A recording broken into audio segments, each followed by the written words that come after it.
Her son knocked the premium steaks from her cart. "Put it back, old witch, you're broke," he screamed in front of everyone at Belmont's Fine Foods. Vivian Ashworth, 70-year-old retired textile designer, didn't argue. She quietly reached for her wallet and pulled out a platinum card he'd never seen before. He thought she was living on food stamps. She was simply tired of pretending to be penniless. We're about to begin, but if you'd like, share where you're joining from in the comments. It reminds me this story doesn't echo into silence. It lands somewhere real. Don't forget to subscribe. The morning mist clung to the rolling hills of Westbridge like a delicate veil, gradually lifting as the September sun climbed higher over the picturesque New England town. Nestled between maple-covered mountains and a pristine lake that reflected the changing colors of autumn, Westbridge had the kind of postcard beauty that drew tourists from Boston and New York, all seeking a taste of authentic small-town charm.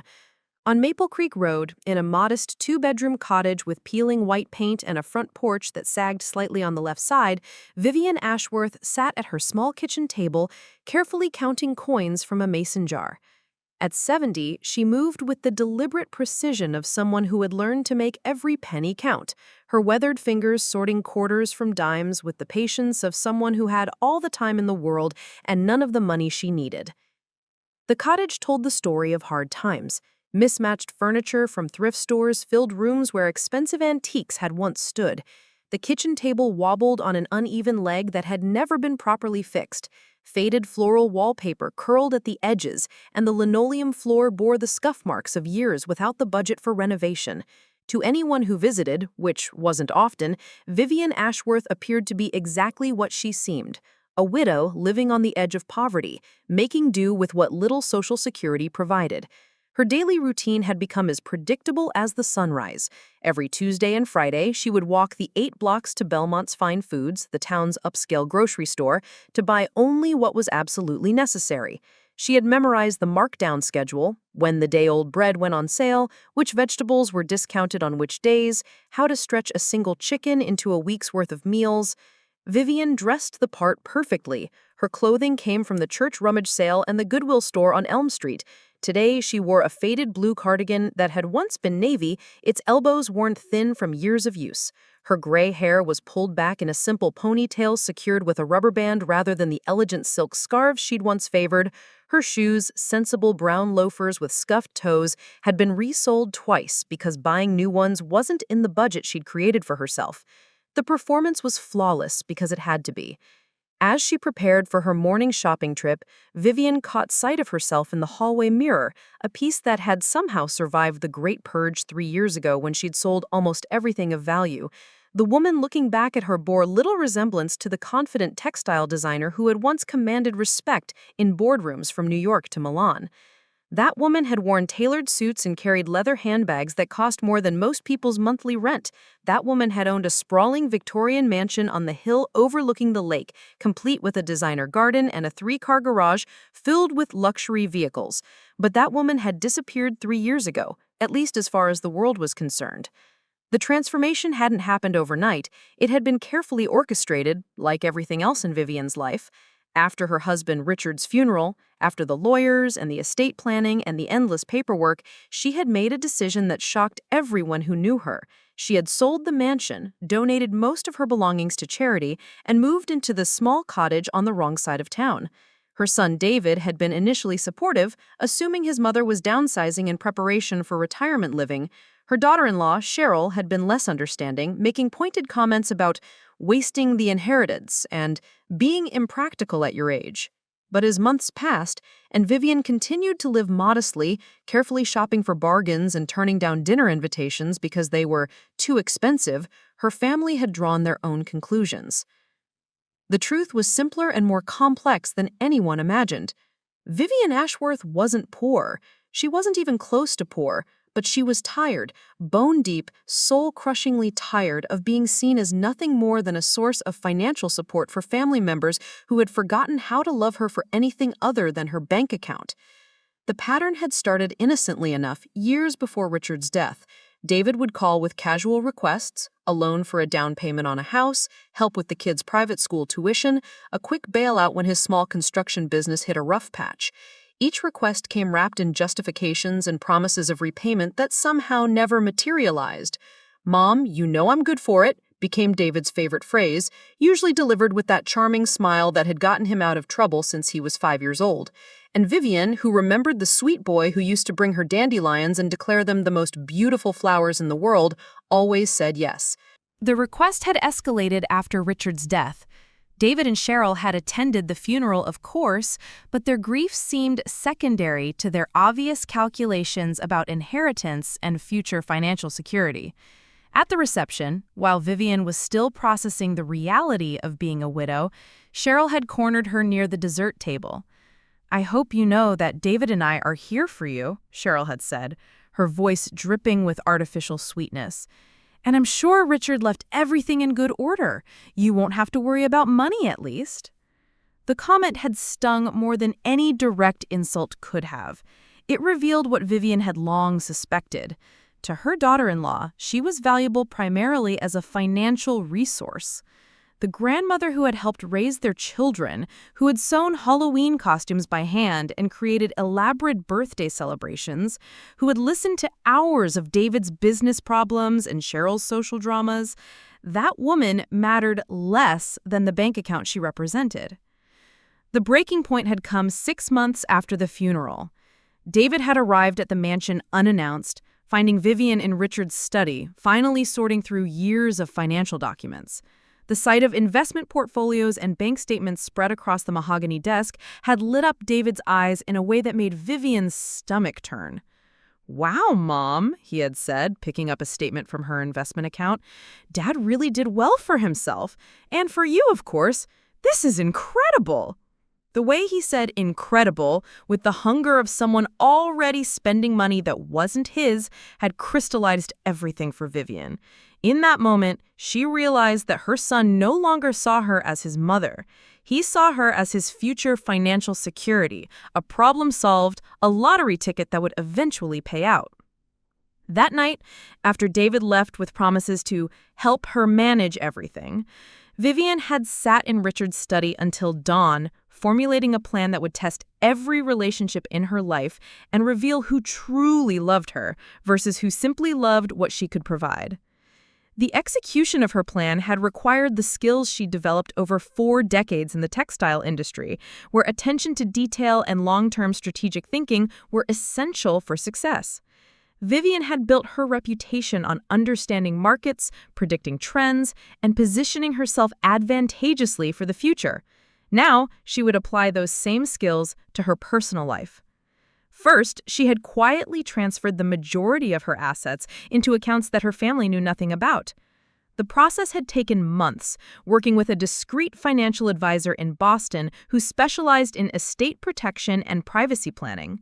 Retirement accounts, investment portfolios, even the proceeds from selling Richard's classic car collection, everything had been carefully repositioned and protected. The mansion sale had been genuine, but the story she had told about needing to simplify and live within her means had been carefully crafted theater. In reality, she had purchased the cottage on Maple Creek Road through a trust, paying cash for the property that appeared run down but had good bones and potential for improvement that she never intended to pursue. The clothing, the furniture, the careful penny counting, all of it was performance art designed to test the true character of everyone around her. Vivian had kept detailed notes, documenting every interaction, every assumption, every moment when someone revealed their real priorities. The results had been both heartbreaking and illuminating. Her weekly bridge club, where she had been a member for 15 years, had gradually stopped including her in social events that involved spending money. Restaurant outings became too expensive for poor Vivian, and weekend trips to Boston or New York were planned without even consulting her. These women, who had shared decades of friendship and confidences, had apparently decided that a poor widow would be a burden on their fun. Her church, where she and Richard had been generous donors for 20 years, had assigned her to the fixed income seniors group, assuming she could no longer afford to contribute meaningfully to fundraising efforts. The pastor, who had once sought her advice on major decisions, now spoke to her with the careful kindness reserved for charity cases. Most painful of all had been watching her family's gradual transformation from loving relatives into impatient caregivers who saw her primarily as a future responsibility. David's visits became less frequent and more strained. Cheryl's conversations were filled with not-so-subtle hints about nursing homes and realistic planning for the future. Their children, Vivian's beloved grandchildren, were slowly being conditioned to see their grandmother as someone to be pitied rather than celebrated.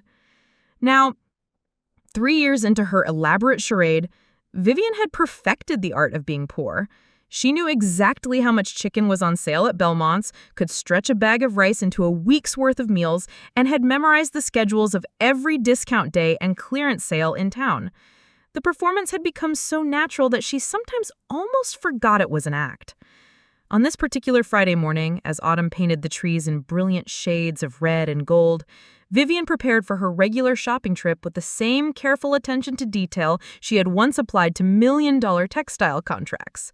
She checked her shopping list twice, counted the modest amount of cash she allowed herself to carry, and selected a canvas bag that had seen better days but was still functional. The walk to Belmont's Fine Foods took her through the heart of Westbridge, past the coffee shop where she used to meet friends for expensive lattes, past the boutique where she'd once bought impulsive gifts for Cheryl and the grandchildren, past the bookstore where she and Richard had spent countless Saturday afternoons browsing through art books and travel guides for places they'd planned to visit together. Each familiar landmark was a reminder of the life she'd put on hold, the freedom she'd temporarily sacrificed to learn the truth about the people she loved most. Some days, the weight of the deception felt almost unbearable. Other days, like today, she felt a strange sense of anticipation, as if something important was about to happen. Belmont's Fine Foods occupied a converted Victorian mansion at the corner of Main Street and Riverside Drive. The original owner had been a lumber baron who'd made his fortune when Westbridge was a thriving mill town. Now the building housed the kind of upscale grocery store that catered to wealthy retirees, summer residents from the city, and locals who valued quality over price. The exterior maintained its historical character, with wraparound porches and ornate trim painted in deep green and cream. Inside, the original hardwood floors gleamed under strategically placed lighting that made everything look more appetizing.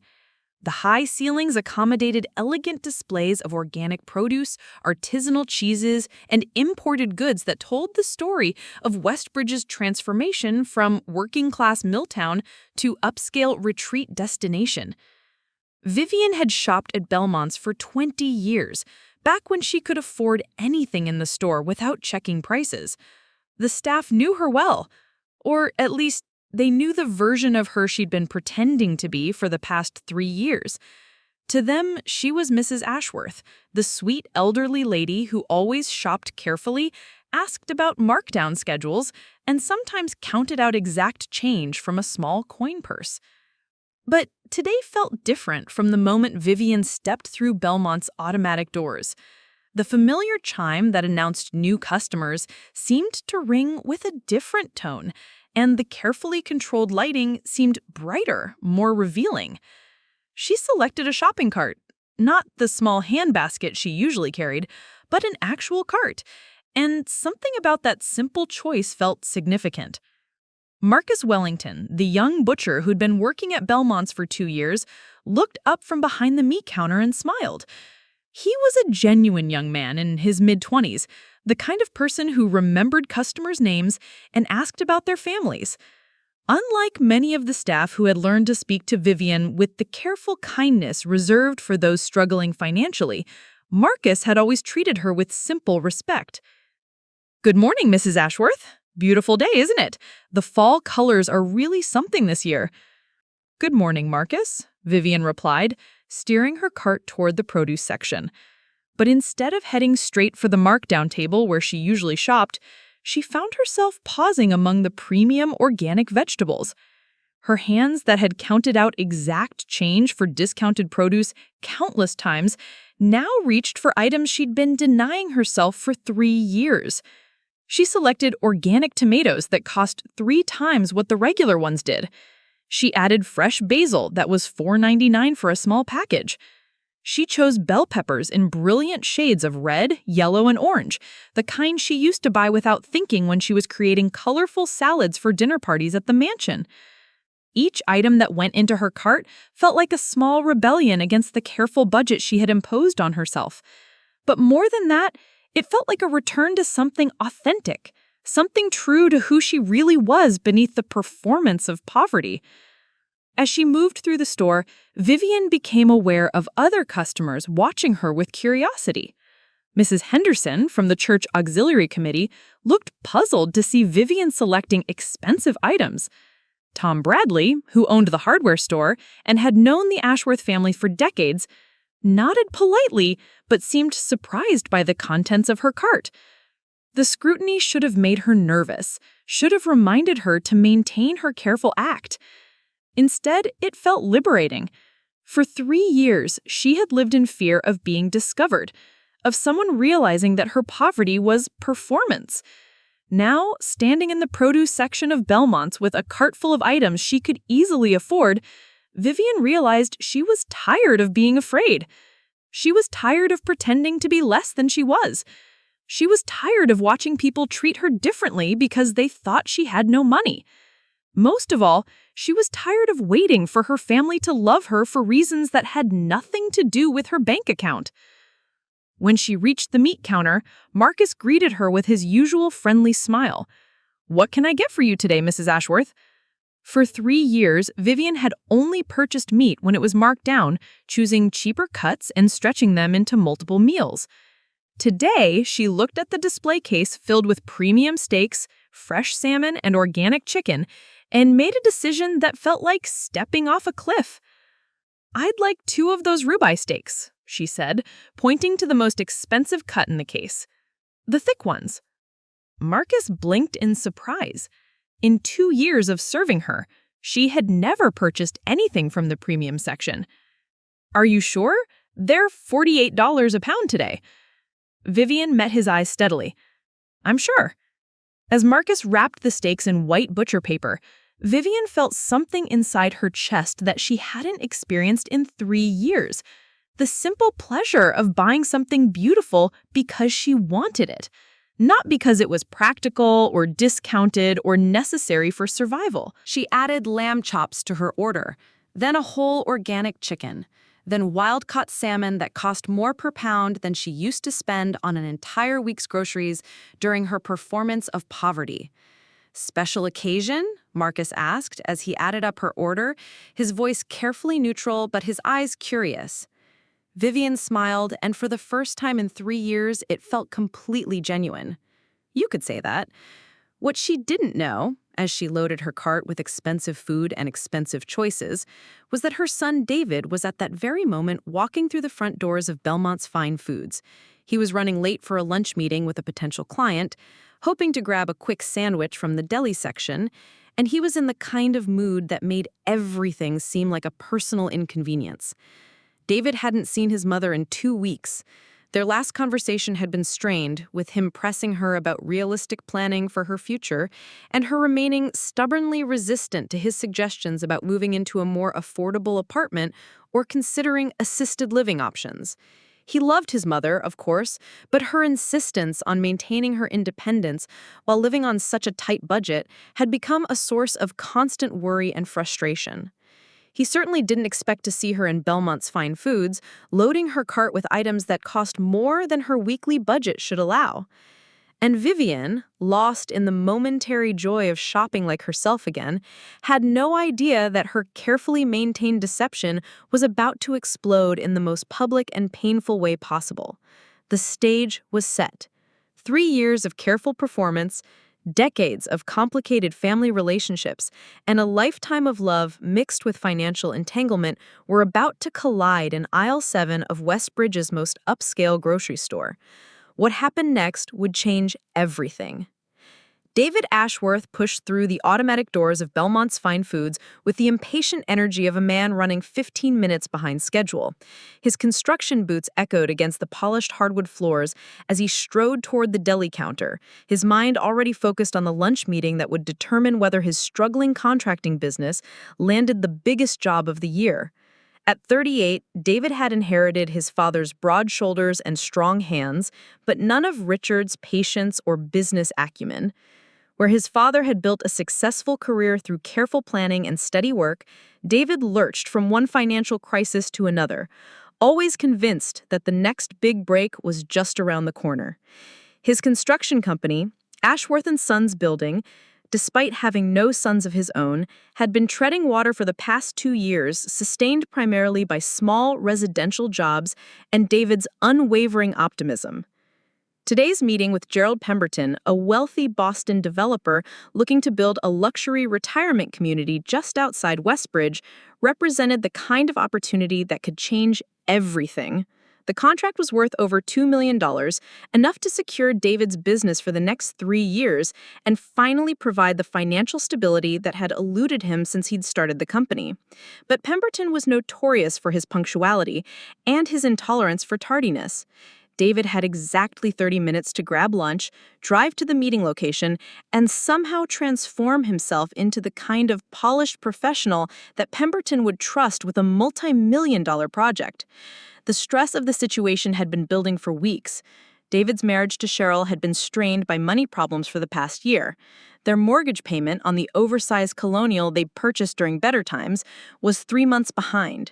His daughter Emma's tuition bill sat unopened on his kitchen counter, a red reminder that his financial obligations far exceeded his current income.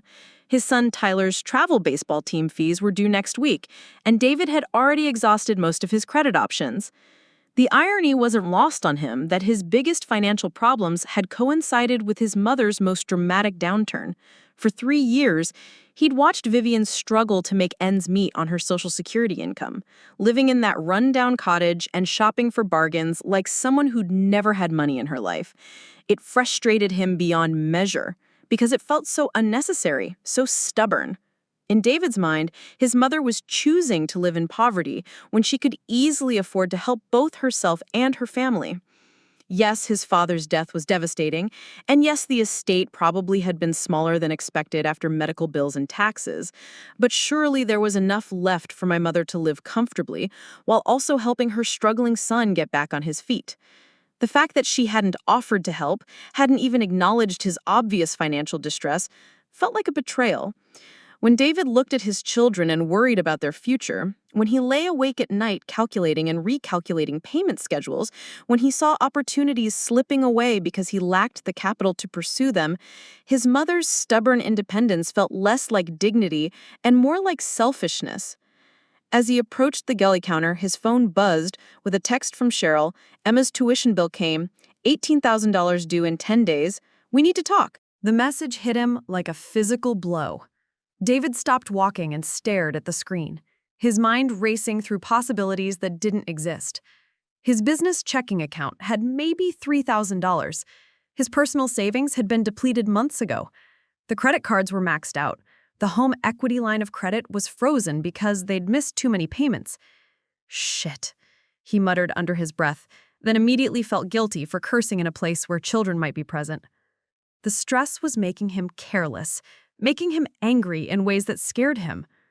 It was in this state of mind, desperate, frustrated, running out of time and options, that David turned the corner into aisle 7 and saw something that stopped him cold.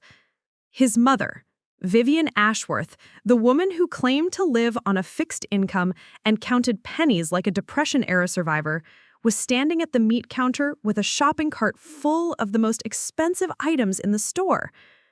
David's first reaction was confusion. The woman at the meat counter looked like his mother. Same silver hair, same general build, same careful way of moving that came with age, but the contents of her shopping cart seemed to belong to a different person entirely. Organic tomatoes at $6.99 a pound? Fresh basil that cost more than his mother usually spent on an entire week's worth of vegetables. Bell peppers in every color, the kind that cost 3 times what the regular green ones did. a bottle of olive oil that had to be imported from Italy based on the price tag he could see from 20 feet away. For a moment, David wondered if he was mistaken. Maybe this was someone else, some wealthy retiree who just happened to resemble his mother from behind. But then the woman turned slightly, and there was no mistaking Vivian's profile. The way she held her shoulders, the familiar gesture of tucking a strand of hair behind her ear. David moved closer, his confusion deepening with each step. As he got within earshot, he could hear his mother talking to Marcus, the young butcher who'd been working at Belmont's for the past couple of years. "I'd like 2 of those ribeye steaks," Vivian was saying, pointing to the most expensive cut in the display case. "The thick ones." David's mouth fell open. Ribeye steaks at Belmont's cost more than $40 a pound. 2 thick cuts would be close to $100, more than his mother claimed to spend on groceries in an entire month. Marcus looks surprised too. "Are you sure? They're $48 a pound today." "I'm sure," Vivian replied, with a confidence that David hadn't heard in her voice for 3 years. As Marcus began wrapping the steaks, David watched his mother add more items to her order: lamb chops, organic chicken, wild-caught salmon. Each addition made less sense than the last. Each price tag a stark contradiction to everything he thought he knew about his mother's financial situation. The math was impossible. David had seen his mother's cottage, had watched her clip coupons and shop clearance sales, had listened to her politely decline dinner invitations because they were too expensive. Her Social Security check couldn't possibly cover this kind of shopping spree. The food in her cart cost more than most families spent on groceries in a month. A thought began forming in David's mind, ugly and unwelcome but persistent. What if his mother had been lying? What if the poverty, the careful budgeting, the stubborn independence were all an elaborate act? What if she had money, real money, that she was hiding while her own son struggled to keep his business afloat and pay his children's bills? The idea made his chest tight with anger. For 3 years, he'd worried about her. For 3 years, he'd felt guilty about his own financial problems because he couldn't afford to help his mother more.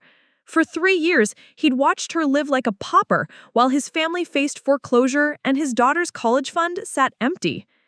If she had been lying, if she had been sitting on assets while watching her son struggle, then every sleepless night he'd spent worrying about money, every opportunity he'd missed because he lacked capital, every stress-induced argument with Cheryl had been unnecessary.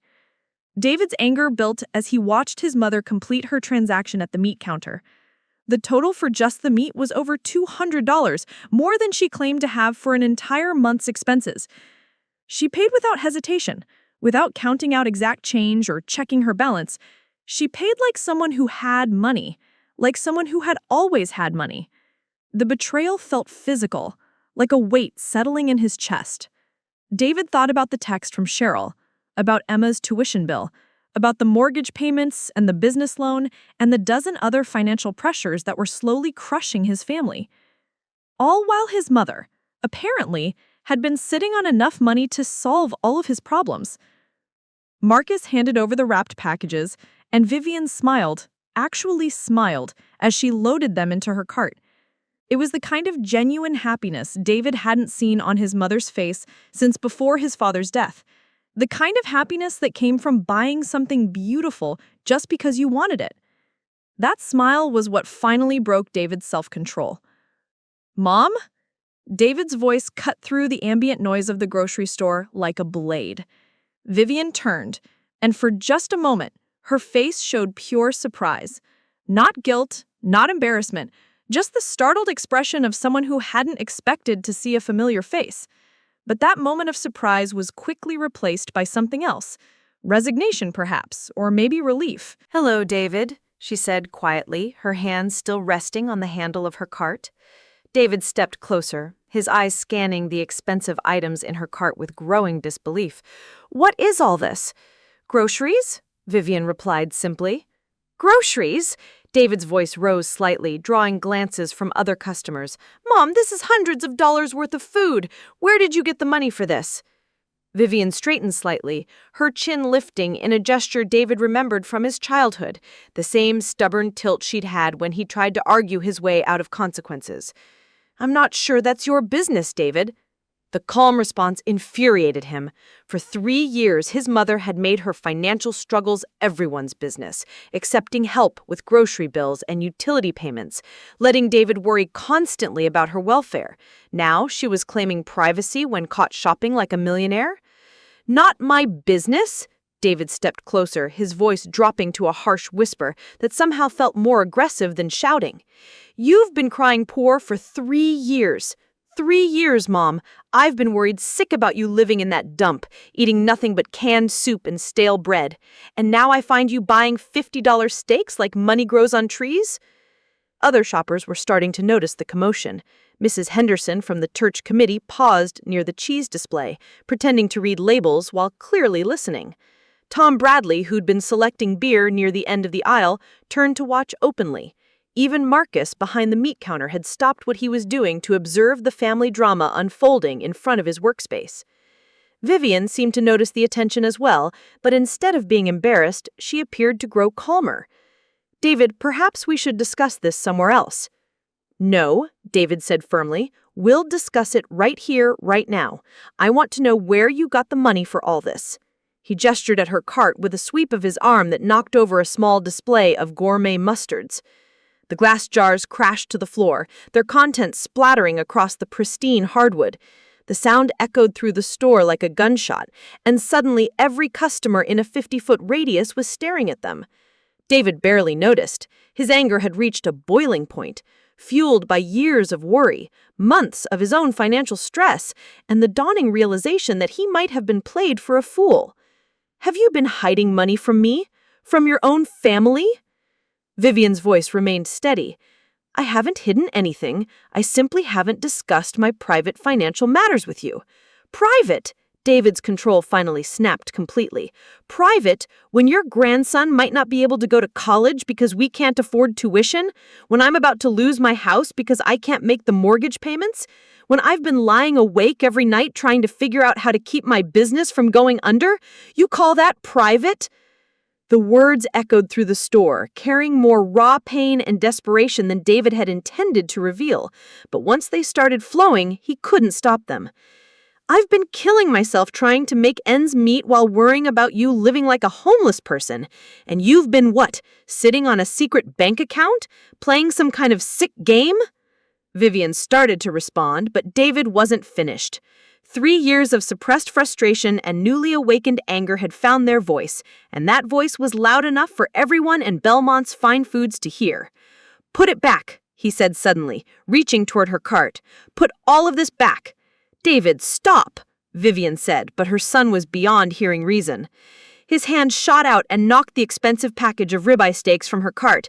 The white butcher paper tore as it hit the floor, revealing the marbled meat that cost more than David's family would spend on groceries in a week. "Put it back, old witch!" The words erupted from David's mouth before he could stop them, fueled by anger and frustration, and the terrible suspicion that his own mother had been playing him for a fool. "You've been lying to me," he continued, his voice carrying clearly through the now silent store. "Lying about being poor while I've been struggling to support my family, while Emma might not be able to finish college, while Tyler has to quit baseball because we can't afford the fees. You've been sitting there in your little cottage playing the poverty card while secretly shopping like royalty." Mrs. Henderson gasped audibly. Tom Bradley shook his head in disgust. A young mother with a toddler quickly pushed her cart in the opposite direction, clearly uncomfortable being witness to such a public family breakdown. Marcus stood frozen behind the meat counter, his face flushed with embarrassment for both mother and son. He'd known Mrs. Ashworth for 2 years, had always found her to be kind and polite, certainly not the kind of person who deserved to be screamed at in public, regardless of her financial situation.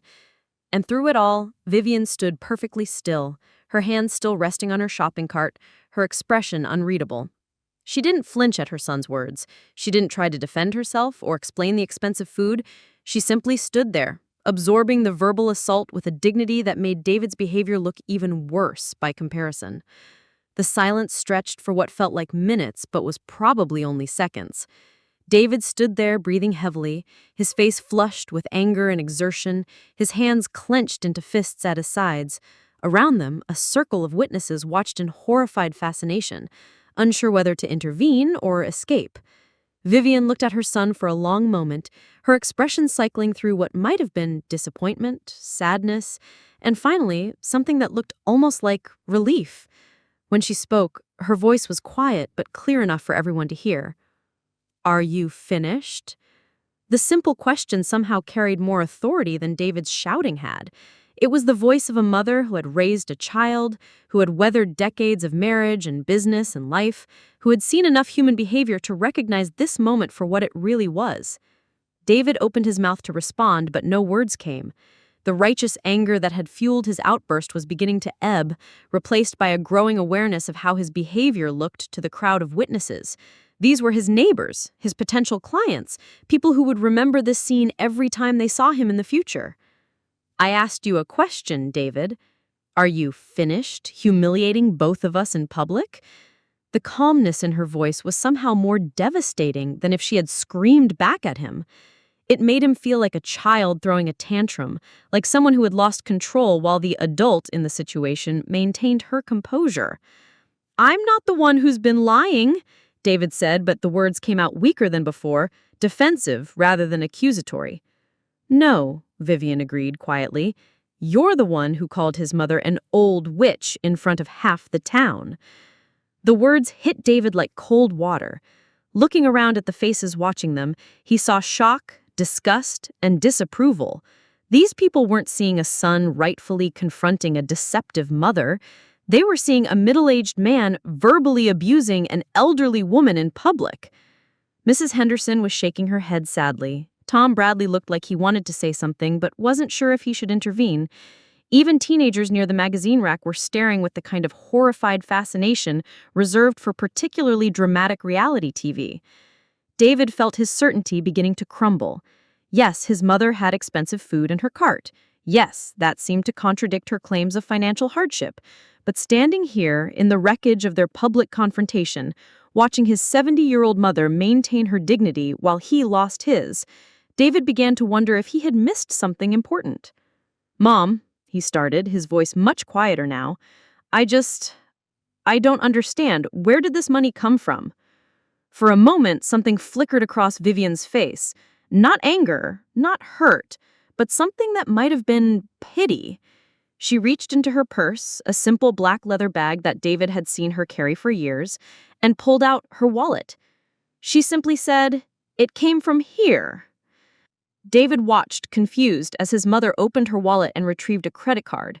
But this wasn't the worn Visa card he had seen her use for the past 3 years, the one she always checked the balance on before making any purchase.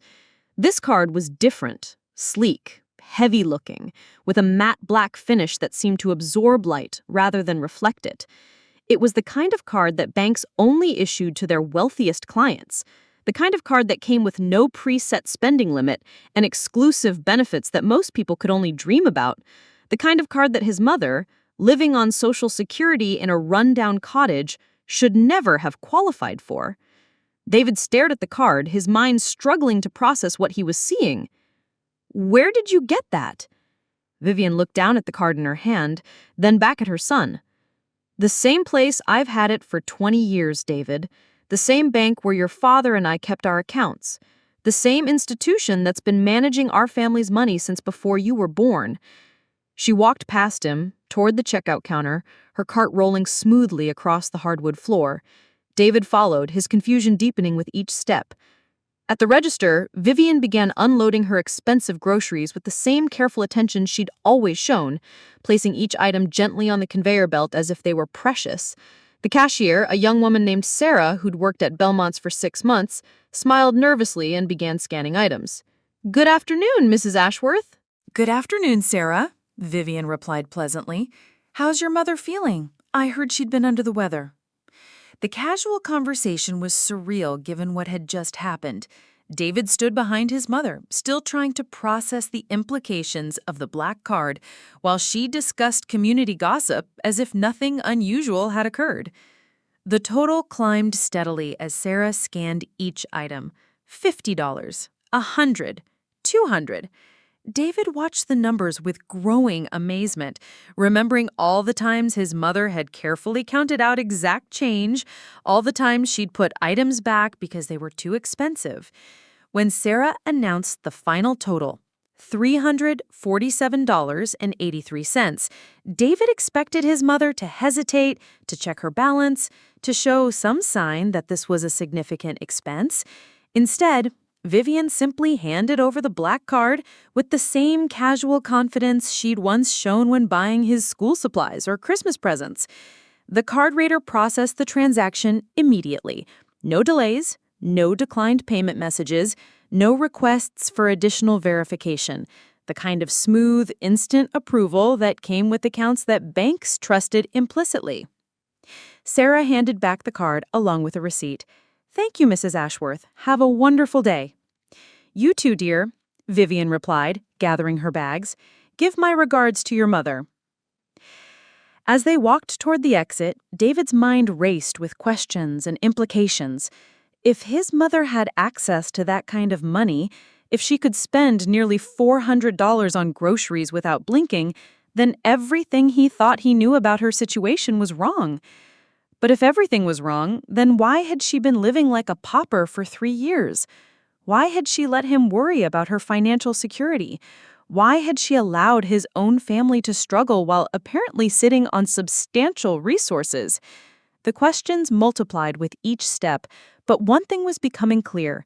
The confrontation in Belmont's Fine Foods had revealed more than just his mother's hidden wealth. It had revealed the true nature of their relationship, the assumptions they'd both been making, and the ways they'd been failing to communicate for years. As they reached the parking lot, Vivian turned to face her son. The afternoon sun caught her silver hair, and for a moment she looked exactly like the confident, capable woman David remembered from his childhood, before his father's death, before the cottage, before 3 years of what he now realized might have been an elaborate performance. "David," she said quietly, "we need to talk, but not here and not like this. Come to my house tomorrow evening, 7 o'clock, and come alone." She loaded her groceries into her old Subaru, another contradiction that David was just beginning to notice, and drove away, leaving him standing in the parking lot with more questions than he'd started with, and the growing realization that he'd just made a terrible mistake. Behind him, through the windows of Belmont's Fine Foods, David could see other customers still discussing what they'd witnessed.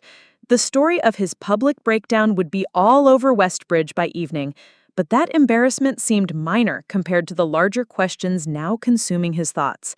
Who was his mother really?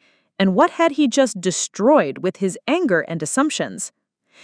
David Ashworth sat in his pickup truck in the parking lot of Belmont's Fine Foods for 23 minutes after his mother drove away, staring through the windshield to nothing while his mind struggled to process what had just happened.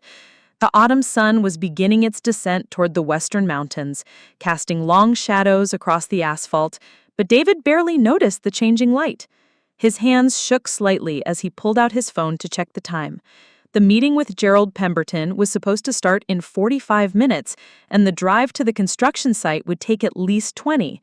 Under normal circumstances, David would have been racing to make the appointment that could save his business. Instead, he found himself paralyzed by questions that seemed to multiply with each passing moment. The black credit card haunted his thoughts, not just the existence, but the casual way his mother had produced it, as if expensive purchases were routine rather than extraordinary. The effortless approval, the lack of any spending verification, the smooth transaction that spoke of substantial credit limits and established banking relationships. All of it contradicted everything David thought he knew about his mother's financial situation. But beyond the money questions lay something more disturbing: his own behavior. The phrase "old witch" echoed in his memory with increasing shame. He'd called his 70-year-old mother a witch in front of half the town, knocked food from her cart, screamed accusations at her like some kind of unhinged stranger. The kind of behavior he would have been appalled to witness in someone else. David's phone buzzed with a text from Cheryl. How did the shopping go? Please tell me you remembered the milk. Milk? He'd come to Belmont's to grab a quick lunch before his meeting, and he was leaving empty-handed with his entire worldview shattered. The mundane reminder of his original purpose felt absurd given what had transpired. He started to type a response, then stopped. How could he possibly explain what had happened? How could he tell his wife that his mother, the woman they'd been treating like a charity case for 3 years, had just dropped nearly $400 on groceries without blinking? More importantly, how could he admit them he'd lost control so completely, so publicly? Cheryl would be mortified when the story reached her, and in a town like Westbridge, stories like this traveled faster than wildfire. By evening, everyone would know that David Ashworth had screamed at his elderly mother in the middle of Belmont's Fine Foods. David finally managed to type back, "Running late for Pemberton meeting. Talk tonight." It was cowardly, but he couldn't face explaining anything yet. He needed time to think, to figure out what had really happened and what it meant for his family. The drive to meet Gerald Pemberton passed in a blur of conflicting thoughts. David's business mind tried to focus on the presentation he needed to make, the figures he needed to quote, the professional demeanor he needed to project. But underneath the surface preparation, deeper questions churned like an undertow. If his mother had substantial money, why had she hidden it? If she could afford luxury groceries, why was she living in a cottage that looked like it was falling apart? If she had resources, why hadn't she offered to help when his business was struggling and Emma's college fund was empty? The possibilities ranged from innocent to devastating. Maybe she was protecting an inheritance for her grandchildren and didn't want to compromise it by helping with day-to-day expenses. Maybe she was testing his independence, trying to teach him to solve his own problems rather than relying on family money. Maybe she was developing dementia and making irrational financial decisions. Or maybe, and this possibility made David's stomach clench with anxiety, maybe she was punishing him for something. Maybe years of taking her help for granted, of treating her like a source of financial support rather than a person deserving respect, had finally pushed her to cut him off completely.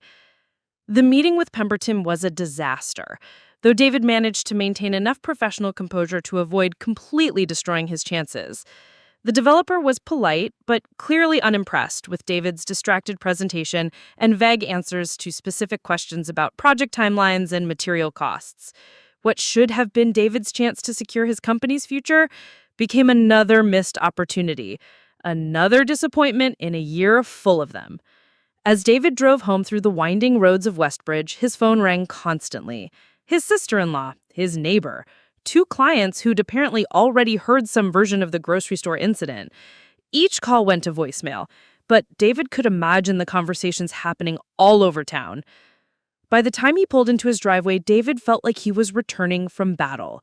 His colonial house, the oversized dream home that was slowly bankrupting his family, looked different somehow, more precarious, like a house of cards that might collapse at any moment.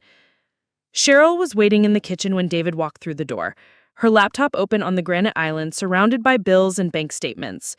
At 35, she still retained the sharp intelligence and organizational skills that had made her a successful marketing executive before the children were born, but 3 years of financial stress had added worry lines around her eyes and a permanent tension to her shoulders. "How did it go with Pemberton?" she asked without looking up from her computer screen. David poured himself a glass of water and leaned against the counter, trying to decide how to begin. "Not great. I was distracted." Distracted by what? Cheryl's fingers paused over the keyboard, her attention finally shifting to her husband. "David, this meeting was crucial. We've been planning for it for weeks." "I know." David set down his glass and rubbed his face with both hands. "Something happened at the grocery store.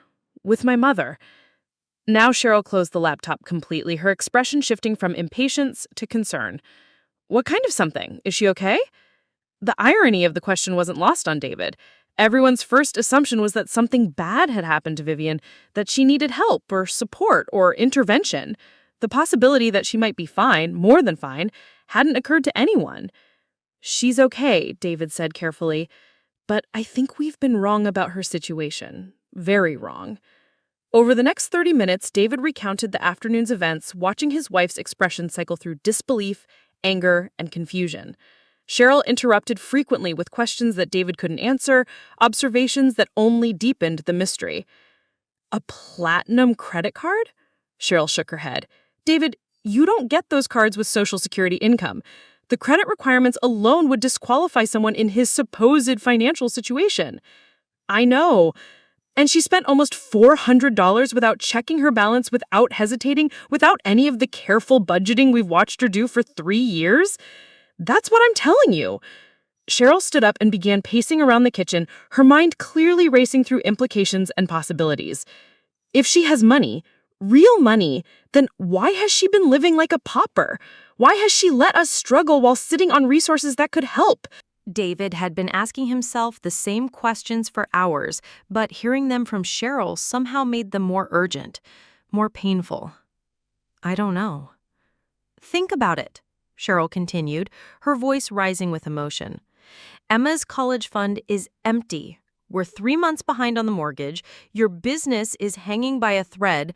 We've been talking about taking Tyler out of travel baseball because we can't afford the fees. And your mother has been what? Secretly rich this whole time? The conversation was interrupted by the sound of the front door opening and teenage voices in the hallway. Emma and Tyler were home from school, their voices carrying the easy confidence of young people who assumed their parents had everything under control. Dad, why is Mrs. Henderson calling you the talk of the town? Emma asked, looking between her parents with the sharp perception that teenagers developed when they sensed family drama. She stopped me at the mailbox and said something about you and Grandma having words at the grocery store. Tyler, 2 years younger, and still carrying some of the awkwardness of adolescence, joined his sister in the doorway. Jimmy's mom said you yelled at Grandma in public. That's not true, right? David looked at his children, his bright, confident children, who deserved better than parents who screamed at elderly relatives in grocery stores, and felt something break inside his chest. Not just embarrassment, but a deeper recognition of how far he'd fallen from the kind of man he'd wanted to be when they were born. It's complicated, he said finally. That's what adults say when they've messed up but don't want to admit it, Emma observed, with the brutal honesty that only came from family members who loved you enough to call you on your failures. Cheryl stepped in, her voice carefully controlled. Your father had a misunderstanding with Grandma today. We're going to work it out.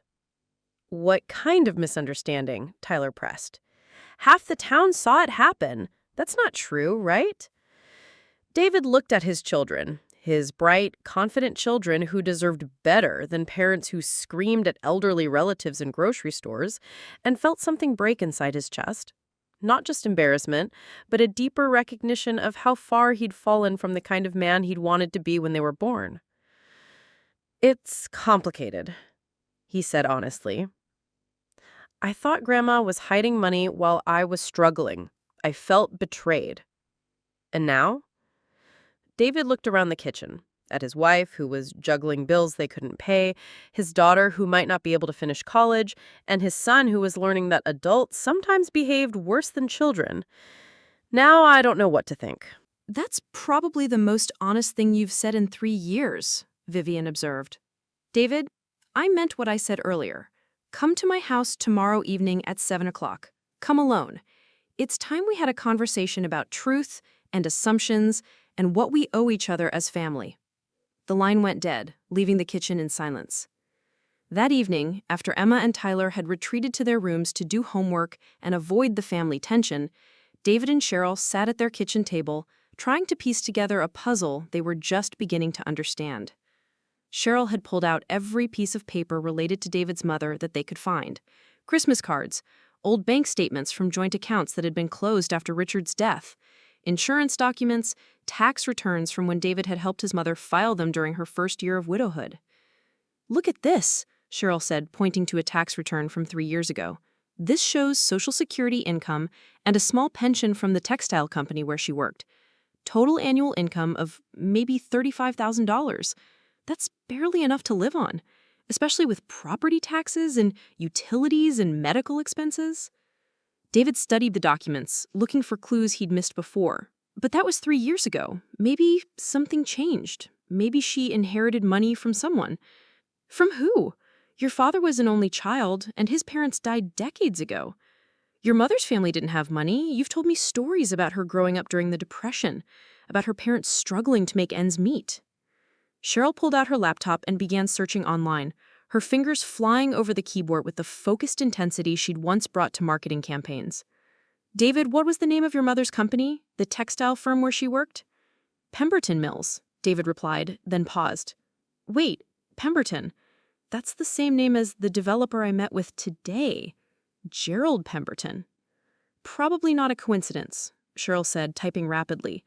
Pemberton Mills was... Oh my God. David leaned over to see the screen. Cheryl had pulled up an article from the Boston Business Journal dated 18 months ago. Pemberton Mills acquired by International Textile Consortium for $847 million. $847 million, Cheryl read aloud. David, what if your mother didn't just work there? What if she owned part of the company? The possibility hadn't occurred to David, but as soon as Cheryl voiced it, pieces began falling into place. His mother had always been vague about her role at Pemberton Mills, describing herself as a designer or consultant, rather than specifying her exact position. David assumed she was a talented employee, someone valued for her creativity and experience, but ultimately working for other people. But what if she'd been more than an employee? What if she'd been a partner, or an owner, or someone who held significant stock in a company that had just been sold for nearly $1 billion? We need to find out more, David said, but Cheryl was already ahead of him, pulling up corporate filings and business registrations. Here, she said, pointing to a document on the screen, Pemberton Mills' corporate structure from 2 years ago, before the acquisition. Look at the ownership breakdown. David squinted at the small print, trying to decipher the legal language and percentage allocations. Most of the company was owned by the Pemberton Family Trust, but there were other significant shareholders listed as well. And there, holding a 12% stake in Pemberton Mills, was a name that made David's breath catch. Ashworth Family Trust. 12%, Cheryl whispered. David, 12% of $847 million is... David's mind, trained by years of construction budgeting and financial calculations, did the math automatically. Over $100 million. They stared at each other across the kitchen table, the implications settling over them like a heavy blanket. If the calculations were correct, if the corporate documents were accurate, if David's mother had indeed owned a significant stake in Pemberton Mills when it was sold, then she wasn't just financially comfortable. She was wealthy beyond anything they had imagined. But why hide it? Cheryl asked. Why live in that cottage? Why shop for bargains? Why let us think she was struggling? David thought back to the conversation they had after his father's funeral, when he had offered to help his mother manage her finances. He remembered the way he'd spoken to her, the assumptions he'd made about her capabilities and needs, the casual way he'd begun treating her like someone who needed guidance, rather than someone who deserved respect. He thought about the loans he'd requested over the years, the way each request had come with promises and justifications, the gradual shift from asking for help to expecting it. He thought about Cheryl's comments about inheritance and realistic planning for the future, the way they'd begun to view his mother as a financial resource rather than a person. And slowly, painfully, David began to understand what his mother might have been testing. She wanted to know who we really were, he said quietly. She wanted to know if we loved her or if we loved her money. Cheryl looked up from the laptop screen, her face pale in the kitchen light. And what did we show her? David didn't answer, but they both knew. For 3 years, they'd treated Vivian like a charity case, someone to be managed and worried about and helped. They'd made assumptions about her capabilities and decisions.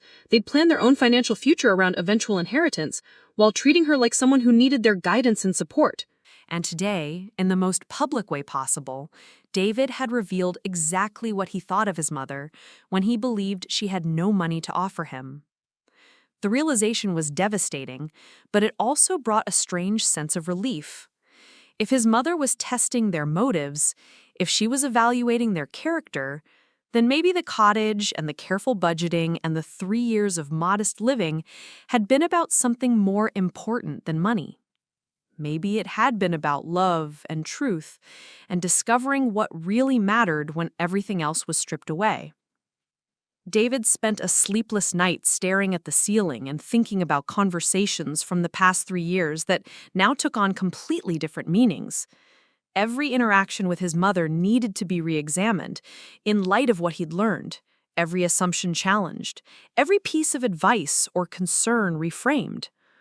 He remembered the afternoon when he'd suggested his mother might want to consider a more affordable apartment, how he'd spoken to her about realistic budgeting and living within your means.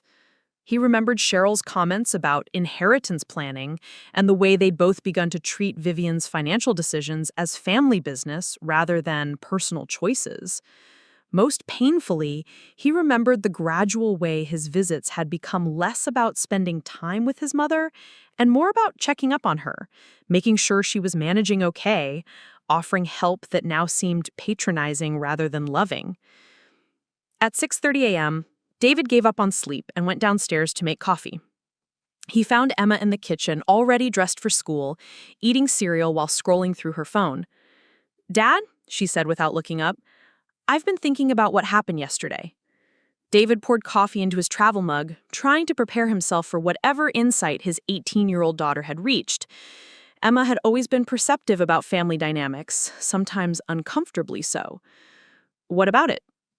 "Remember when Grandma came to my graduation party? You and Mom kept talking about how she should sell her house and move somewhere smaller, how she needed to be more practical about money, but she never seemed stressed about it. She just smiled and changed the subject." David remembered the conversation, remembered his frustration with his mother's apparent stubbornness about downsizing. At the time, he'd attributed her resistance to pride or denial about her changing circumstances. "I remember.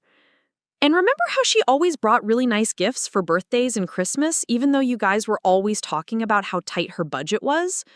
Like really nice gifts. Gifts that cost way more than someone on Social Security should be able to afford." David was right. For 3 years, Vivian had given thoughtful, expensive presents while claiming to live on a limited income. David had assumed she was being financially irresponsible, sacrificing her own security for the pleasure of gift-giving. It had never occurred to him that the gifts were evidence of resources he didn't know about. "She wasn't being stubborn," Emma continued. "She was probably just tired of everyone treating her like she was helpless." The observation hit David like a physical blow. Out of the mouth of babes, he thought. His 18-year-old daughter had figured out in one evening what he failed to understand in 3 years. "You're probably right," he admitted. Emma looked up from her phone for the first time. "Are you going to apologize to her? Like, really apologize, not just say you're sorry because you got caught." "I'm going to try." "Good," Emma said, gathering her backpack and keys. "Because if Grandma really does have money, and she's been testing whether we care about her or just what she can give us, then yesterday you kind of failed the test pretty spectacularly." After Emma left for school, David sat in his kitchen drinking coffee and thinking about tests and failures and second chances. The morning sun streamed through the windows, highlighting the stack of unpaid bills on the counter, the collection notices that Cheryl had been trying to organize, the evidence of their own financial struggles. If his mother really did have substantial resources, if she really could help solve their problems with a single check or loan, then the temptation to ask for help would be enormous. But David was beginning to understand that asking would be exactly the wrong response, would prove that he'd learned nothing from yesterday's revelations. The real test wasn't whether he could apologize for his behavior in the grocery store. The real test was whether he could rebuild his relationship with his mother based on love and respect rather than need and expectation.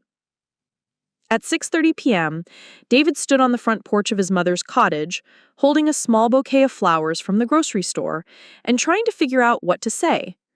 The house looked exactly as it had for 3 years. Modest, slightly run down, the home of someone living on a tight budget. But now David wondered what he wasn't seeing, what careful camouflage his mother had constructed to maintain her illusion of financial limitation. The door opened before he could knock. "Hello, David," Vivian said, stepping aside to let him enter. "Thank you for coming." She was wearing a simple navy dress and cardigan, the kind of understated clothing she'd favored for 3 years. But something about her posture seemed different, more confident, as if she had shed a burden he hadn't realized she was carrying. The cottage's interior looked the same as always: mismatched furniture, faded wallpaper, the careful economy of someone making do with less. But David found himself looking more closely at details he'd previously overlooked. The furniture might be mismatched, but it was all solid wood, well-made pieces that had simply been collected from different sources. The paintings on the walls were small but original, not prints. The books filling the shelves were first editions and leather-bound volumes that suggested a different kind of financial reality. "Would you like some tea?" Vivian asked, leading him toward the small living room. "Mom," David said, stopping in the hallway, "before we sit down, before we talk about anything else, I need you to know how sorry I am. Not just for what I said yesterday, but for how I've been treating you for the past 3 years. Emma was right. I failed your test pretty spectacularly." Vivian studied her son's face for a long moment, then nodded slowly. "Yes, you did. But the fact that you understand it was a test means you might be ready to learn from it." She gestured toward the living room, where David noticed for the first time that the coffee table held a neat stack of papers, documents that would explain everything he'd been wondering about for the past 24 hours. "Sit down," Vivian said gently. "It's time you learned who your mother really is." Vivian Ashworth settled into her favorite armchair, a piece that David now noticed was upholstered in genuine leather, despite its deliberately faded appearance, and gestured toward the coffee table, where documents lay arranged with the precision of someone accustomed to presenting complex information clearly. "Before we begin," Vivian said, her voice carrying the calm authority David remembered from his childhood when she'd helped him with difficult homework assignments, "I want you to understand that everything I'm about to show you has been carefully planned. This isn't a spontaneous revelation brought on by yesterday's incident. That confrontation simply accelerated a timeline I'd already established." David sat on the edge of the sofa, his hands clasped tightly in his lap, unsure whether he was more nervous or curious about what he was about to learn. The cottage around him seemed to shimmer with hidden meaning, as if he was seeing it clearly for the first time. Vivian lifted the first document from the stack, a thick manila folder that looked official and well-worn. "This is a complete financial statement prepared by my advisors at Kingsley and Associates in Boston. They've been managing the Ashworth family assets since 1987, when your father and I first achieved significant financial success." She opened the folder and turned it toward David. The first page was a summary sheet with numbers that made his eyes widen, despite his attempts to maintain composure. Total liquid assets, $127,840,000. Real estate holdings, $23,600,000. Investment portfolios, $89,200,000. Trust funds and foundations, $45,800,000. "This is current as of last Friday," Vivian explained matter-of-factly. "The Pemberton Mills acquisition was finalized 18 months ago, but the full financial impact has taken time to realize due to structured payouts and tax considerations." David stared at the numbers, his mind struggling to process the magnitude of what he was seeing. His mother wasn't just wealthy, she was extraordinarily wealthy, with assets that dwarfed anything he'd imagined possible for a textile worker and her accountant husband. "I don't understand," he said finally. "Dad worked for the county. You designed fabrics. How did you accumulate this kind of money?" Vivian smiled, and for the first time in 3 years, it was the confident, knowing smile David remembered from his childhood, the expression of someone who had successfully built something significant and was proud of the accomplishment. "Your father didn't just work for the county, David. He was the county finance director, responsible for managing hundreds of millions of dollars in municipal investments, pension funds, and development projects. And I didn't just design fabrics. I owned 43% of Pemberton Mills until I sold my stake to the family trust 2 years before the international acquisition. She pulled out another document, this one showing the corporate structure of Pemberton Mills dating back to 1985. David could see his mother's name listed as Chief Creative Officer and Principal Shareholder, holding a stake that had clearly grown substantially over the decades. "We started investing together in 1979, Vivian continued, her voice taking on the tone of someone recounting a beloved story. "Your father understood municipal finance and economic development patterns. I understood manufacturing and textile markets. We began buying small textile companies that were struggling due to foreign competition, improving their operations, and either selling them at a profit or incorporating them into what eventually became the Pemberton Mills Consortium." David looked up from the documents, his mind reeling with the implications. His mother wasn't just wealthy, she built a business empire. "We built a business empire," Vivian corrected. "Your father was every bit as instrumental as I was, even though his public role was as a government employee. Everything was done legally and ethically, with full disclosure to appropriate authorities, but we were very careful to maintain separation between his public responsibilities and our private investments." She handed him another folder, this one containing newspaper clippings and business magazine articles dating back 20 years. Headlines that David had never seen. "Ashworth Mills acquires third textile facility. Innovative design team revolutionizes traditional manufacturing. Local couple's investment strategy pays off." "We were featured in Business Week in 1994, Vivian said, pointing to a magazine cover that showed a younger version of his parents standing in front of a textile factory. "The article called us the quiet millionaires of New England, but we requested that they not mention Westbridge specifically, and your father's government position was never discussed in detail." David stared at the magazine cover, seeing his parents in a completely different light. His father looked confident and prosperous, wearing a suit that suggested success. His mother appeared polished and professional, every inch the successful businesswoman, rather than the small-town fabric designer David had always believed her to be. "Why didn't you ever tell me?" David asked, his voice carrying a mixture of wonder and hurt. "Why did you let me think you were just ordinary people?" Vivian's expression softened. "Because we wanted you to become extraordinary on your own merits, not because of what we had built. We wanted you to develop your own work ethic, your own values, your own sense of accomplishment. We feared that knowing about our wealth too early would make you dependent rather than driven." She reached for another document, this one more recent. "When your father died 3 years ago, I had a choice. I could maintain our lifestyle, live openly as a wealthy widow, and continue the pattern of financial support that had already begun with your business loans and family expenses, or I could test whether the values we'd tried to instill in you had taken root." David looked at the document she'd handed him, a detailed analysis of every financial interaction between their families over the past 5 years. Loans that had never been repaid, gifts that had been requested rather than offered, assumptions about inheritance and future support that had never been explicitly discussed, but had clearly been made. "You've given me over $180,000 in the past 5 years, David said, reading from the summary. "I had no idea it was that much." "Because it was presented as small loans and family assistance," replied Vivian.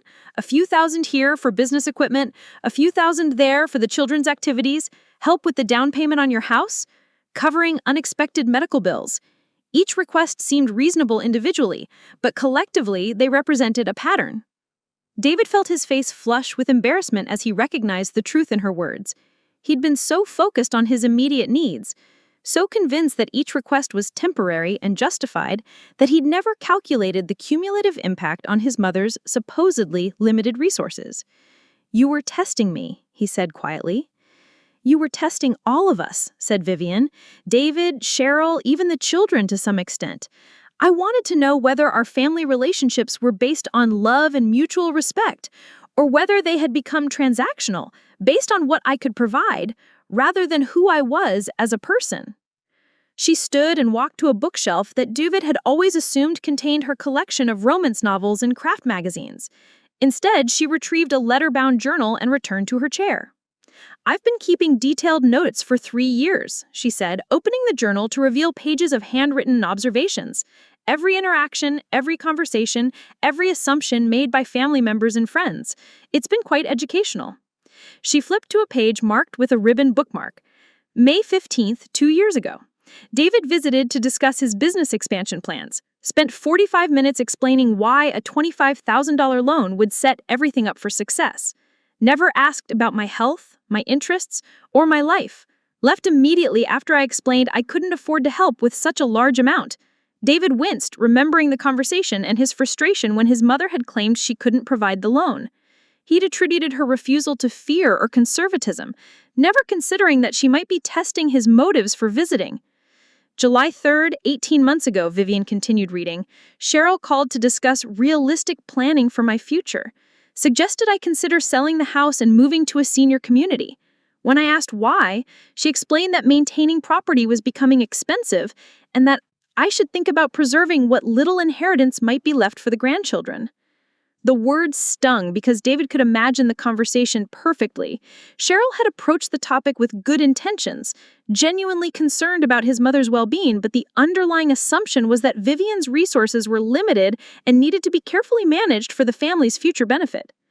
December 20th last year, Vivian read, Christmas dinner at David and Cheryl's house. Emma mentioned wanting to study abroad junior year, but said she understood it wasn't financially possible. Tyler talked about friends whose families could afford ski trips and summer camps. Multiple comments about making do and being practical about money. No one asked if I might be able to help because everyone assumed I couldn't afford to. David remembered that Christmas dinner, remembered the careful way his family had avoided discussing their financial struggles in front of his mother. They'd been trying to spare her feelings, to avoid making her feel guilty about not being able to help. But from Vivian's perspective, their silence had been evidence that they no longer saw her as a resource or even a potential source of support. The most telling entry, Vivian said, flipping to a more recent page, is from 6 months ago, March 12th. David and Cheryl visited together, which was unusual.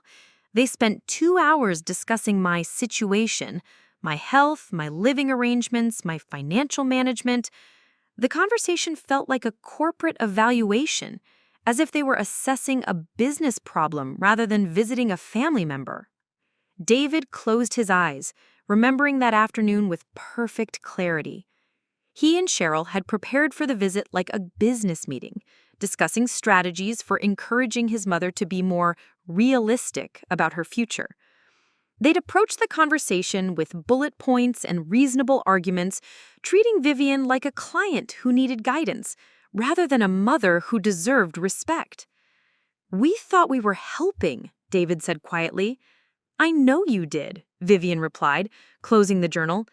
"That's what made the test so necessary. Your intentions were good, but your assumptions were devastating. You'd begun to see me as someone who needed management, rather than someone who deserved autonomy." She returned the journal to the bookshelf and retrieved another folder, this one containing photographs. "I documented the physical aspects of the experiment as well," she said, handing David pictures that showed the cottage's transformation over 3 years.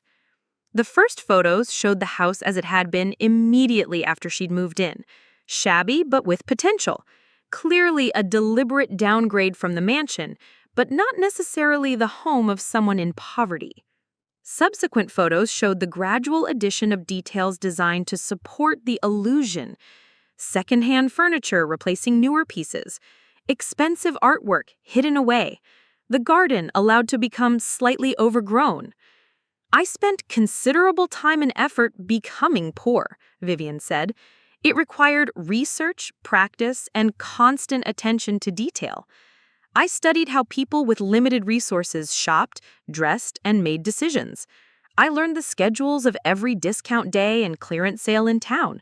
I practiced counting exact change and expressing concern about small expenses." David looked at a photo showing his mother's closet, where expensive clothing had been carefully stored in garment bags, while thrift store purchases took their place in the visible wardrobe. The performance was exhausting, Vivian admitted, but it was also revealing. I learned how differently people treat you when they believe you have no money. Store clerks become more impatient. Friends become more careful about including you in activities that cost money. Family members begin speaking to you with the kind of gentle condescension reserved for charity cases. She paused, looking out the window at the garden that had been deliberately allowed to show signs of neglect. But the most devastating realization was how it affected my relationship with my own family. Instead of seeing my financial situation as temporary or manageable, you all began to see it as evidence that I needed different kinds of support, not just financial help, but guidance, management, oversight. David felt a crushing weight of recognition settling over him. Every conversation about his mother's future, every suggestion about downsizing or moving or being more practical had been based on the assumption that she was no longer capable of making good decisions for herself. "We treated you like you were becoming incompetent," he said, the words tasting bitter in his mouth. "Exactly," Vivian confirmed. And that's when I realized the test was revealing something more important than financial motives. It was revealing whether you still saw me as a person deserving respect or whether you had begun to see me as a responsibility to be managed. Vivian reached for the largest folder on the coffee table, one that David had not yet examined. But the financial experiment was only part of a larger evaluation, she said, opening the folder to reveal legal documents, estate planning papers, and correspondence with attorneys and financial advisors. "Your father and I spent considerable time planning for this situation. We knew that substantial wealth could either strengthen family relationships or destroy them, depending on how it was handled. We'd seen too many families torn apart by inheritance battles, too many children who became dependent on family money rather than developing their own capabilities." She handed David a letter written in his father's handwriting, dated just 3 months before Richard's death. David recognized his father's careful script immediately, the same meticulous penmanship that had filled out tax returns and financial documents throughout his childhood. "My dear Vivian," the letter began, "if you're reading this to David, it means you've decided to implement the plan we discussed. I hope by now he's shown the maturity and character we tried to instill. But if not, please remember that people can change and grow. The test isn't meant to be punitive, it's meant to be educational." David continued reading, his father's words providing context for everything he'd learned that evening. "We built our wealth not for ourselves, but for our family and our community. But wealth without character is destructive, and character without testing is fragile. If David has failed the test, it doesn't mean he's a failure. It means he needs more time and different kinds of challenges to develop the qualities that will make him worthy of what we've built." The letter went on to outline a complex plan for revealing the family's wealth gradually, based on David's responses to various challenges and circumstances. It was clear that the 3-year experiment had been carefully designed, with multiple decision points and alternative strategies depending on how events unfolded. "Your father was particularly concerned about the impact of sudden wealth on grandchildren," Vivian explained as David finished reading. "We'd seen too many young people destroyed by unearned money, too many families where the third generation squandered everything the first generation had built." She handed him another document, this one outlining education trust funds that had been established for Emma and Tyler. "These accounts have been growing for 10 years, Vivian said. They're designed to support educational expenses and career development, but the funds aren't accessible until certain character and achievement benchmarks are met." David studied the trust documents, realizing that his children's college expenses, the tuition bills that had been keeping him awake at night, were already covered. Not just covered, but generously funded, with additional money available for graduate school, study abroad programs, and career development opportunities. "Emma's college tuition has been paid for years," Vivian said gently. "The trust has been making direct payments to the university since her freshman year. She doesn't know because we wanted her to understand the value of education without taking it for granted." The revelation hit David like a physical blow.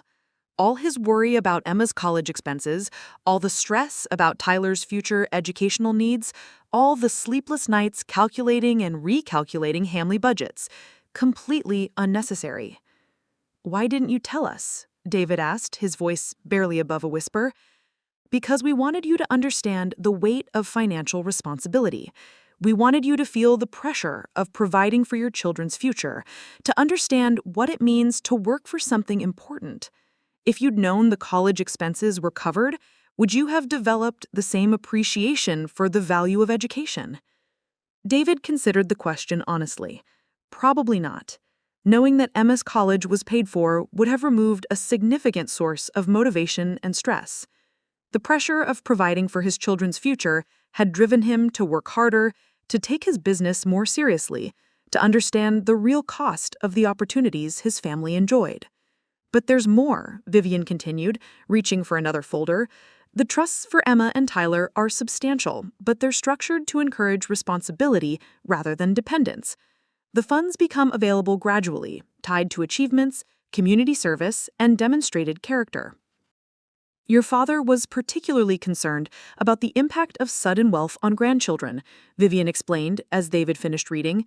"We'd seen too many young people destroyed by unearned money. Too many families where the third generation squandered everything the first generation had built. The trusts also include community service components," she added, pointing to specific clauses in the legal language. "Significant distributions are tied to volunteer work, charitable involvement, and contributions to community organizations. We wanted to ensure that wealth would be used to strengthen rather than isolate the next generation." David thought about his children, about Emma's volunteer work at the local animal shelter, and Tyler's participation in community baseball leagues. Activities he'd assumed were just part of their normal development now took on additional significance as character-building exercises that would affect their financial futures. "This is overwhelming," David admitted, setting down the documents and looking around the cottage with new eyes. "Everything I thought I knew about our family's situation was wrong." "Not wrong," Vivian corrected. "Incomplete. The financial resources were always there, but they were structured and hidden to ensure they would be used responsibly. Yesterday's confrontation at the grocery store wasn't just about money. It was about respect, character, and the kind of person you become under pressure." She reached for one final document, this one bearing the letterhead of a prestigious Boston law firm. "Based on your behavior over the past 3 years, and particularly your response to yesterday's events, certain decisions have been made about how the family wealth will be distributed." David's heart stopped. This was it, the moment when his mother would reveal the consequences of his failure, the price of treating her badly while believing she was poor.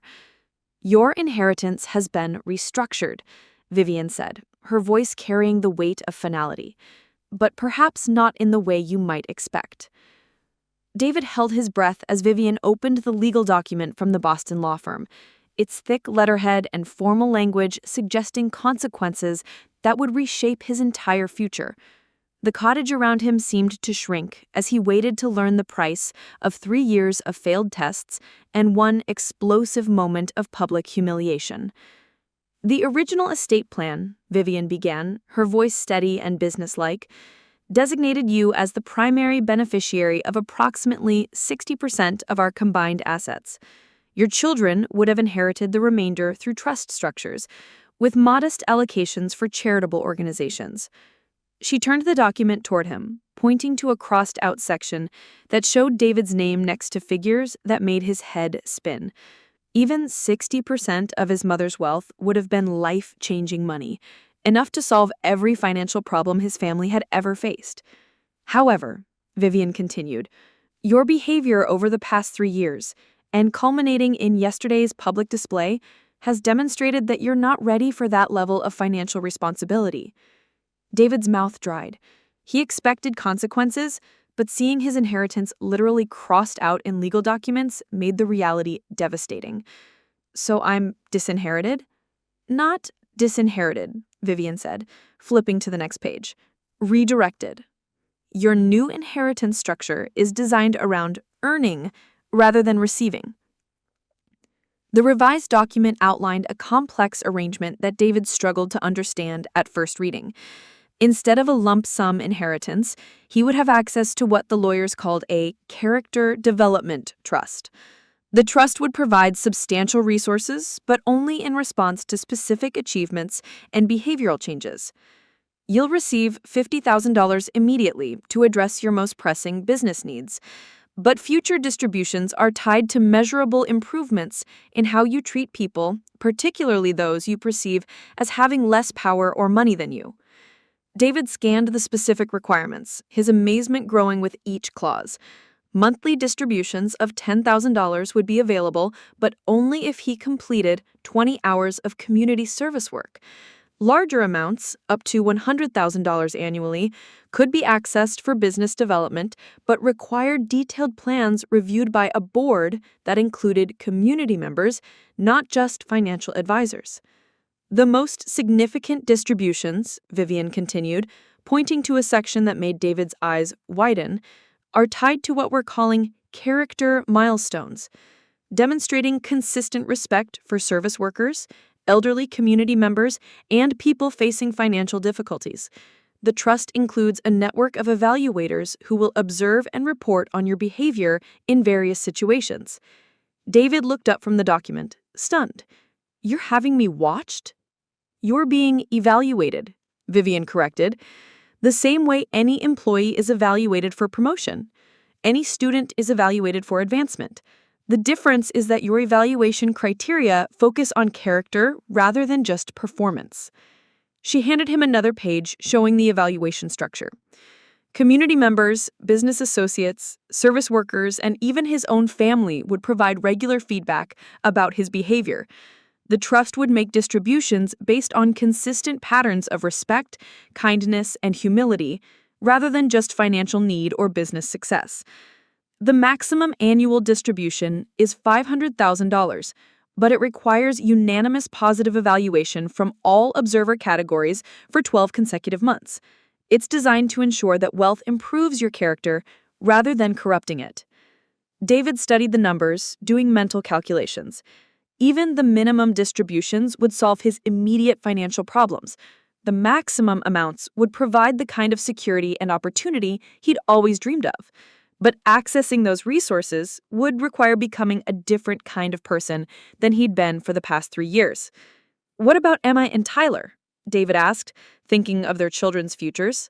"Their trusts remain unchanged," Vivian replied. "Children shouldn't suffer for their parents' mistakes, but they've been added to your evaluation network. How you treat your own children, especially during stressful situations, will significantly impact your trust distributions." The elegance of the structure began to dawn on David.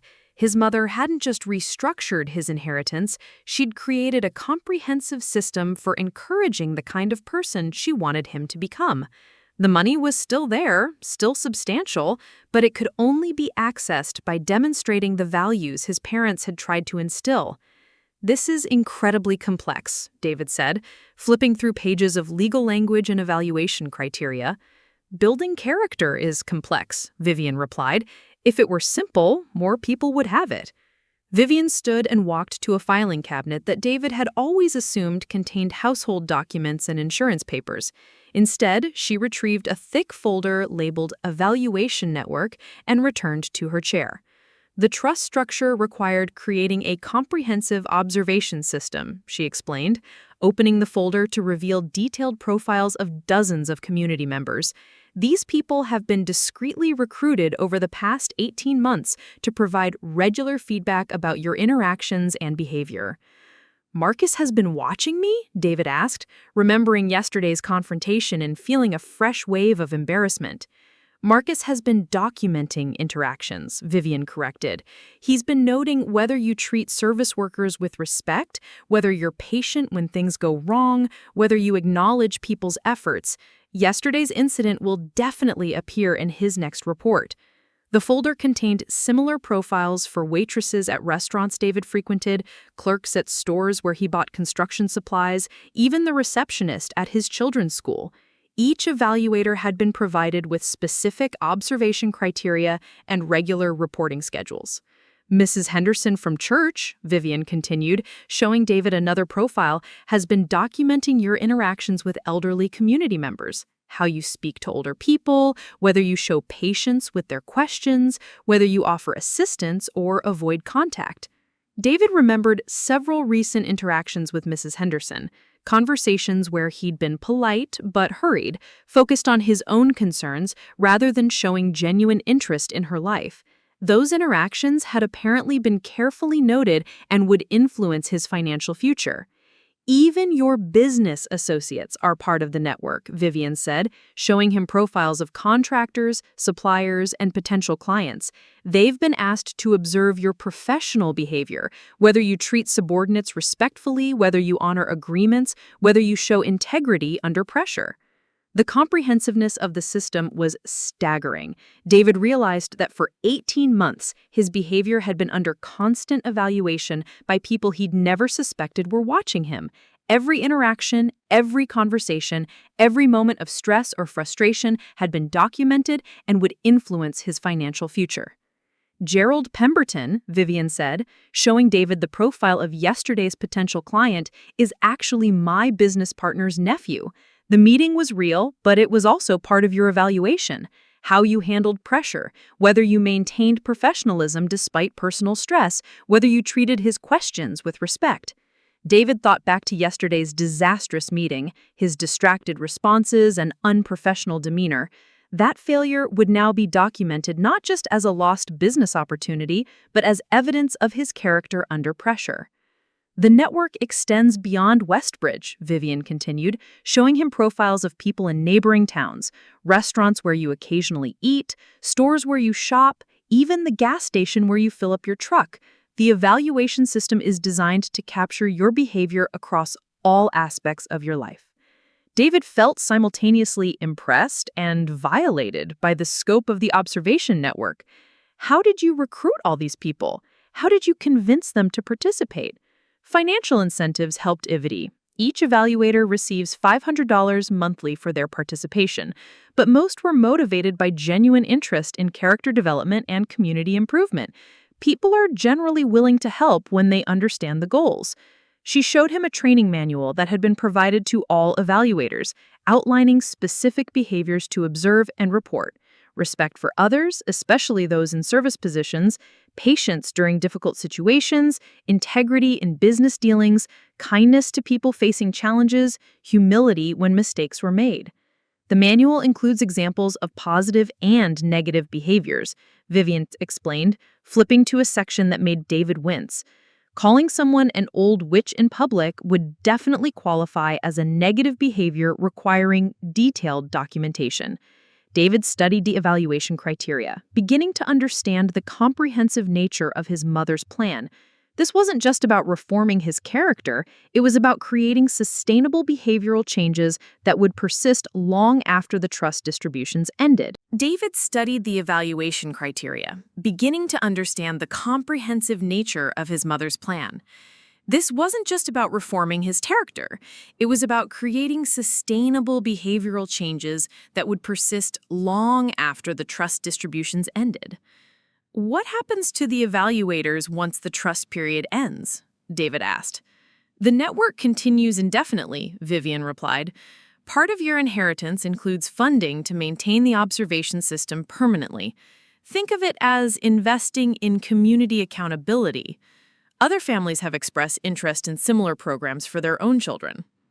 The idea that his mother's experiment might expand beyond their family was both fascinating and terrifying.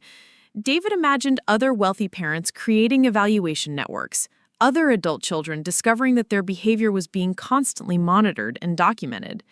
The ultimate goal, Vivian continued, isn't just to improve your character, but to demonstrate that wealth can be used to encourage positive social behavior. If this experiment succeeds, it could be replicated in other communities, with other families.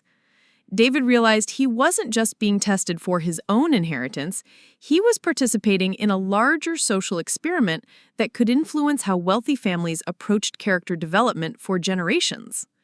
Vivian reached for one final document, this one bearing the seal of the Massachusetts Department of Social Services. David's confusion deepened as she opened it to reveal what appeared to be a volunteer application form. Your first character milestone, Vivian announced, begins tomorrow. You'll be working at the Westbridge Community Kitchen every Tuesday and Thursday evening for the next 6 months, serving meals, cleaning dishes, and helping with food distribution to families facing economic hardship. David stared at the volunteer schedule, recognizing the irony immediately.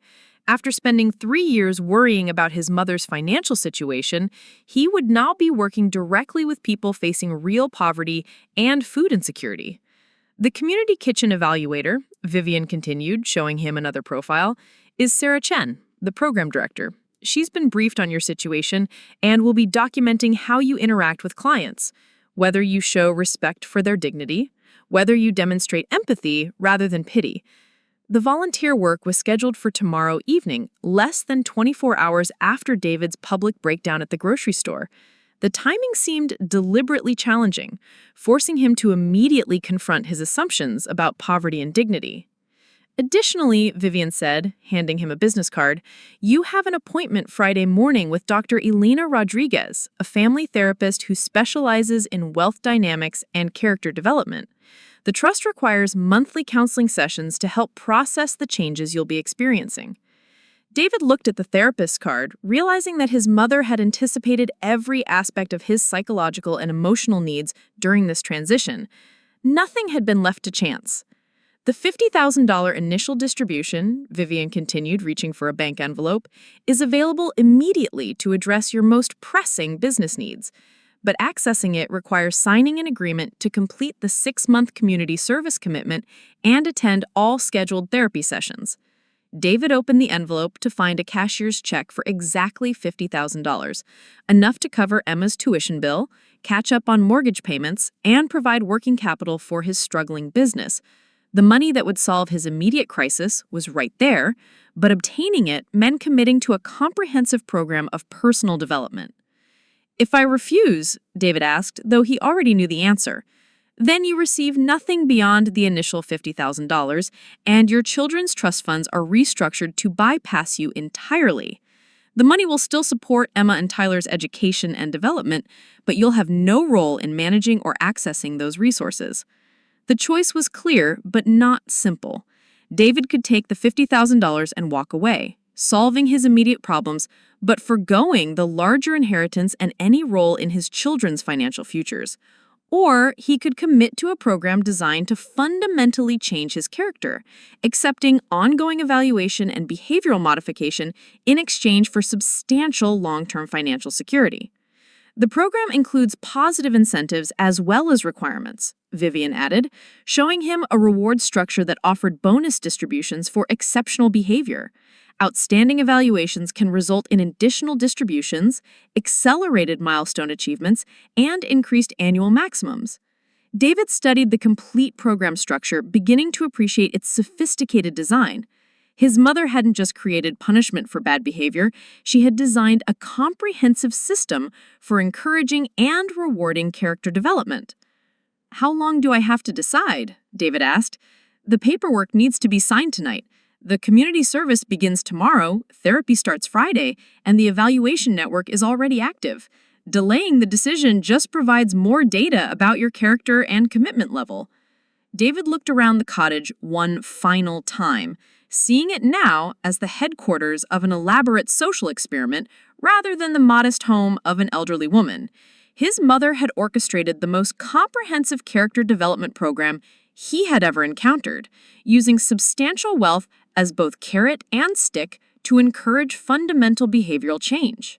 The $50,000 check sat on the coffee table between them, representing immediate relief from financial stress, but also the beginning of a journey that would either transform him into the kind of person his parents had hoped he'd become, or reveal that he was unwilling to change despite the consequences. "I'll sign," David said quietly, reaching for the pen Vivian offered. "But I have questions about what happens if I succeed, if I actually become the person this program is designed to create." Vivian smiled for the first time that evening. And David recognized the expression from his childhood, the look of a mother who was proud of her child for making a difficult but important decision. "If you succeed," she said, "you'll inherit something much more valuable than money. You'll inherit the knowledge that you earned every dollar through character rather than accident of birth. And that knowledge will make you worthy of what your father and I built." Up next, you've got 2 more standout stories right on your screen. If this one hit the mark, you won't want to pass these up. Just click and check them out.